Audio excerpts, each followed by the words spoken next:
حضرت عمر بیٹھ کے رو رہے تھے تو کسی نے کہا حضرت رو کیوں رہے ہیں؟ فرمایا کہ میں اس لیے رو رہا ہوں کہ فلاں پل سے بکریاں گزری ہیں، تو پل کے اندر شکستگی تھی، ٹوٹا ہوا تھا پل درمیان میں، اس میں ایک بکری کی ٹانگ ٹوٹ گئی ہے، تو میں ڈرتا ہوں کہ میرا رب یہ نہ پوچھے کہ عمر تو نے پل صحیح تعمیر نہیں کروائے تھے کہ ایک بکری کی ٹانگ کیوں ٹوٹی ہے۔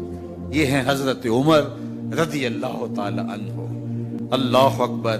تو اللہ تعالیٰ جل شانہ نے حضرت سیدنا عمر بن خطاب رضی اللہ تعالیٰ عنہ سے جو کام لیا، مختصر دور خلافت کے اندر 10 سال 6 ماہ 4 دن آپ نے خلافت فرمائی ہے، لیکن کہاں سے چلے اور یہاں مکران تک، بلوچستان کا حصہ ہے، یہاں تک آپ کے سلطنت کی حدود وسیع ہوئی، ادھر آرمینیا تک جا پہنچے، حمص فتح کیا، قادسیہ، یرموک۔ آپ ذرا دیکھیے کہ کہاں تک آپ کی فوجوں کے گھوڑے دوڑتے رہے، اور اللہ تعالیٰ جل شانہ نے ان کو جو توانائی، عدل و انصاف کی قوت عطا فرمائی۔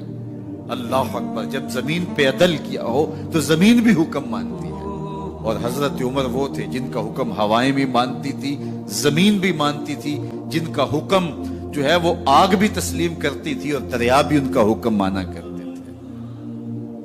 مصر کے اندر یہ رسم بد جاری تھی کہ سال کے بعد ایک دوشیزہ کو زیورات پہنا کے اچھے لباس میں ملبوس کر کے دریا کی بھیڑ چڑھایا جاتا، اس کی قربانی دی جاتی، اس کا خون بہتا تو دریا چلتا۔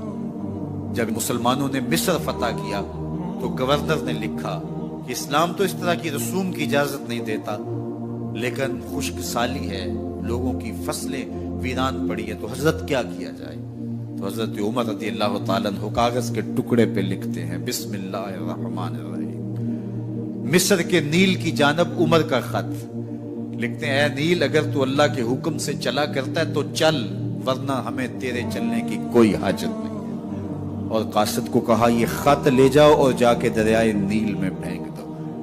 قاصد جا کے خط دریائے نیل میں پھینک دیتا ہے، پانی آتا ہے، ایسا دریائے نیل چلا، 14 صدیاں ہوئی ہیں آج تک کبھی بند ہی نہیں ہوا۔ دریا حکم مانتے، آگ نکلتی ہے۔ لوگ حضرت عمر رضی اللہ تعالی عنہ کے پاس آئے، حضرت لاوا پھوٹا ہے، آگ نکل رہی ہے اور مدینے کی طرف بڑھ رہی ہے، اب کیا کیا جائے؟ فائر بریگیڈ تو زمانے میں تھی نہیں۔ عمر نے اپنی قمیض اتاری، جس قمیض پہ 17 پیوند لگے ہوئے تھے چمڑے کے، کہا یہ قمیض لے جاؤ، جدھر آگ بڑھ رہی ہے آگے ڈھالنا، آگ پیچھے بھاگ جائے گی۔ زلزلہ آتا ہے تو زمین پہ دھرا مارتے ہیں، زمین رک جا، کیا عمر نے تیری چھاتی پہ عدل نہیں کیا ہے؟ تو یہ عمر ہیں رضی اللہ تعالی عنہ کہ جن کے انصاف کی وجہ سے، جن کے عدل کی وجہ سے اللہ تعالیٰ کی رحمات اور اس کی برکات کا نزول ہوتا تھا، اور اللہ تعالیٰ نے مسلمانوں کو وہ آبرومند حکومت دی۔ کائنات کی تاریخ کے اندر ایسی حکومت آپ نے نہیں دیکھی ہوگی جو حضرت عمر نے حکومت کی ہے۔ اللہ اکبر۔ فرمایا فرات کے کنارے پہ ایک کتا بھی پیاسا مر گیا تو اس کا حساب بھی عمر سے ہوگا۔ باہر سے سفیر آتا ہے اور آ کے پوچھتا ہے کہ میں امیر المومنین کے، مسلمانوں کے حکمران کے محل میں جانا ہے، تو مسکرا کے کہتے ہیں ہمارے امیر کا تو کوئی محل نہیں ہے۔ کہا کہاں ہے تمہارا امیر؟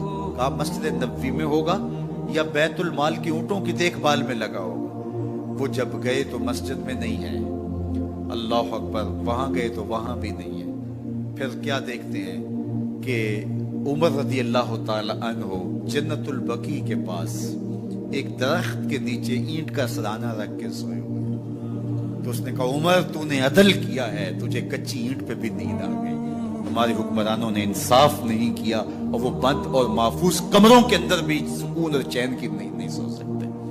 حضرت سیدنا عمر رضی اللہ تعالیٰ عنہ نے اس طرح ان امور سلطنت نبھائے۔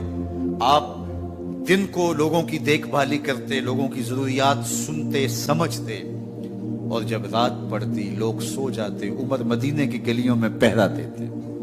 کائنات نے کوئی ایسا بھی حکمران دیکھا ہوگا؟